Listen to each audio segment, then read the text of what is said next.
মৰাম হাবিলুদ্দিন নিৰক্ষৰ কবি ঘৰ মোৰ গুণিয়ালগুৰি জিলা বাৰপেটা অসম। আজি অসম দেশৰ বহুত কেইটা চেনেলত মই দেখিবলৈ পালোঁ, ছ'চিয়েল মিডিয়াই মই দেখিবলৈ পালোঁ যে অসম দেশত উজনি অসমত মাইনৰিটি মুছলমান মানুহক সিংহল চলিহাৰ দ্বাৰাই আৰু বীৰ লাচিত সেনাই হাৰাশাস্তি কৰি আছে। মোৰ অসম দেশৰ মুখ্যমন্ত্ৰী হিমন্ত বিশ্ব শৰ্মা ছাৰলৈ পোনপটীয়াভাৱে মোৰ একটা প্ৰশ্ন, অসমত চৰকাৰ বোলা বস্তু এটা আছেনে? আৰু পুলিচ প্ৰশাসনক মই নিৰক্ষৰ কবি হাবিলুদ্দিনে প্ৰশ্ন কৰি আছো যে অসম দেশত পুলিচ প্ৰশাসন বোলা বস্তু আছেনে? যদি আছে তেনেহ'লে এই সিংহল চলিহাৰ নিচিনা মানুহে মাইনৰিটি মুছলমান মানুহক, বৈধ ভাৰতৰ নাগৰিক, বৈধ অসমৰ নাগৰিকক অসম দেশতে হাৰাশাস্তি কৰি আছে। কিহৰ ভিত্তিত কৰি আছে? এতিয়া যদি অসমত এটা চৰকাৰ আছে তেনেহ'লে চৰকাৰে যদি হাত দাঙি দিছে তেনেহ'লে বীৰ লাচিত সেনাক চৰকাৰে হেণ্ড অভাৰ কৰি দিয়ক, যে চৰকাৰখন বীৰ লাচিত সেনাই চলাব। মই বিজেপিৰ চৰকাৰ হৈ চলাব নোৱাৰিম। অসমৰ মুখ্যমন্ত্ৰীক মই ৰিকুৱেষ্ট কৰিম, সংবিধানৰ শপত খাই বৈধ ভাৰতৰ নাগৰিকক উচ্ছেদৰ নামত হাৰাশাস্তি কৰা হৈছে। আমি গৰিয়া মৰিয়া বাইসকলক কৈ আছো, মই নিৰক্ষৰ কবি হাবিলুদ্দিন আৰু ৰুবুল আহমেদে 1 বছৰ ধৰি কৈ আছো যে মাইনৰিটি মুছলমান মানুহ আৰু গৰিয়া মৰিয়া খেলঞ্জীয়া বাইসকল একত্ৰিত হোৱাৰ প্ৰয়োজন হৈছে। আপোনালোকে মোৰ কথাষাৰ গুৰুত্ব দিয়া নাই আৰু ৰুবুল আহমেদৰ কথাও গুৰুত্ব দিয়া নাই। আজি বাস্তৱত ৰূপায়ন্তৰ হ'ল যে আজি মাইনৰিটি মুছলমান মানুহো মাৰি খাই আছে আৰু গৰিয়া মৰিয়া অসম দেশত হাৰাশাস্তি হৈ আছে। কিহৰ ভিত্তিত হৈ আছে? আজি বিজেপি চৰকাৰে যিটো ফান পাতিছে এই ফানত আপোনালোকে ভৰি দিছে। দুটা ভাগত বিভক্ত কৰি, মুছলমানৰ মাজত দুটা ভাগত বিভক্ত কৰি আজি বিজেপি চৰকাৰে হাৰাশাস্তি কৰি আছে, সিংহল চলিহাৰ দ্বাৰাই আৰু বীৰ লাচিত সেনাৰ দ্বাৰাই। আজি কংগ্ৰেছৰ যিবিলাক বিধায়ক আছে উজনি অসমত, মাননীয় গৌৰৱ গগৈ চাহাব, আপুনি কংগ্ৰেছৰ সভাপতি হয়, এতিয়া আপুনি ক'ত গৈছে?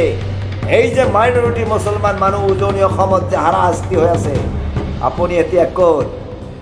আপুনি লয়াৰ অসমত আহি ক'ব মাইনৰিটি মিয়া মানুহ আমাক ভোট দিয়ক, আমি চৰকাৰ গঠন কৰিম, আমি চৰকাৰ কৰিব পাৰিলে মাটিৰ পাট্টা দিম, আমি উচ্ছেদিত মানুহৰ ঘৰ দুৱাৰ কৰি দিম। মানুহে কিন্তু ৭৮ বছৰত কংগ্ৰেছক চাইছে, চোৱাৰ পিছত আজি মাইনৰিটি মুছলমান মানুহ অসম দেশত এনেকুৱা পৰিস্থিতিত আহি থিয় হৈছে। আৰু অখিল গগৈ চাহাবলৈ মই প্ৰশ্ন পোনপটীয়াভাৱে প্ৰশ্ন কৰিছো আজি আপুনি ক'ত?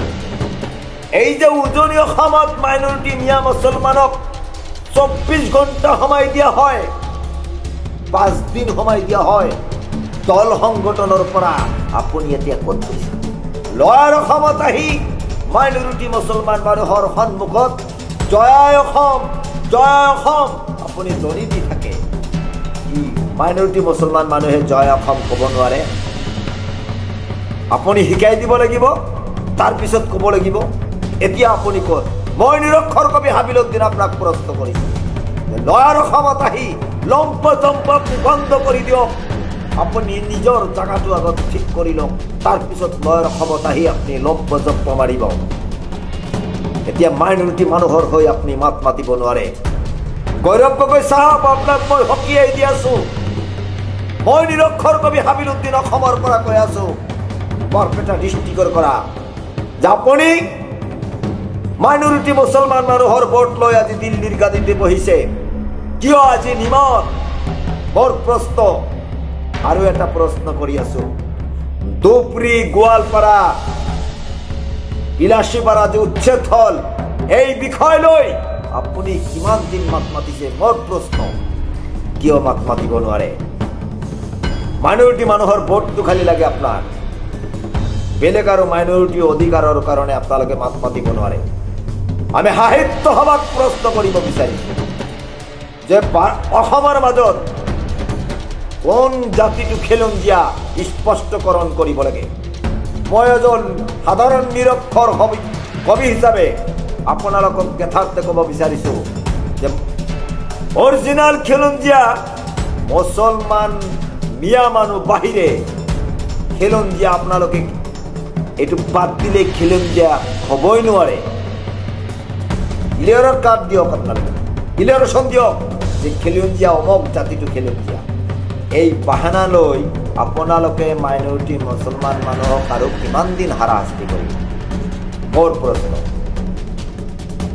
আমি অসমৰ মাননীয় মুখ্যমন্ত্ৰী হিমন্ত বিশ্ব শৰ্মাক ছাৰক ৰিকুৱেষ্ট কৰি আছোঁ যে আপুনি সংবিধানৰ শপত খাই মুখ্যমন্ত্ৰীৰ গাদীত বহিছে এই গাদীৰ এটা সন্মান আছে এই সন্মানৰ খাতিৰে আপুনি সকলো জাতি ধৰ্মৰ মানুহক একেভাৱে চাই আপুনি দেশখন চলাব বুলি মই আহ্বান ৰাখিছোঁ যিখন ৰাজ্যত ৭,০০০ৰ ওপৰত শিক্ষা অনুষ্ঠান বন্ধ হৈ যায় এই দেশৰ মুখ্যমন্ত্ৰী গাদীত নৈতিক অধিকাৰ নাই যে আপুনি গাদীত লৈ বহি থাকিব কাৰণ যি দেশত শিক্ষা আগবাঢ়ি যাব নোৱাৰে এই দেশ কেতিয়াও আগবাঢ়ি যাব নোৱাৰে আজি আপোনালোকৰ নিচিনা নেতাৰ কাৰণেই মোৰ দৰে নিৰক্ষৰ কবি হাবিলুদ্দিন সৃষ্টি হ'ব আৰু যদি আপোনালোকে স্কুল কলেজ ভালদৰে চলায় তেনেহ'লে মোৰ নিচিনা নিৰক্ষৰ মানুহ অসমত আৰু সৃষ্টি নহ'ব হেজাৰ হেজাৰ মানুহ এতিয়াও অশিক্ষিত হৈ ৰ'ল আৰু সেইটো দেশৰ মুখ্যমন্ত্ৰী হৈ আপুনি লম্ফ জম্প মাৰি আছে যে ভাৰতৰ ভিতৰত ৫টা ৰাজ্যৰ ভিতৰত এটা ৰাজ্য কৰিব আপুনি কেতিয়াও কৰিব নোৱাৰিব কাৰণ শিক্ষাক আপুনি গুৰুত্বই দিয়া নাই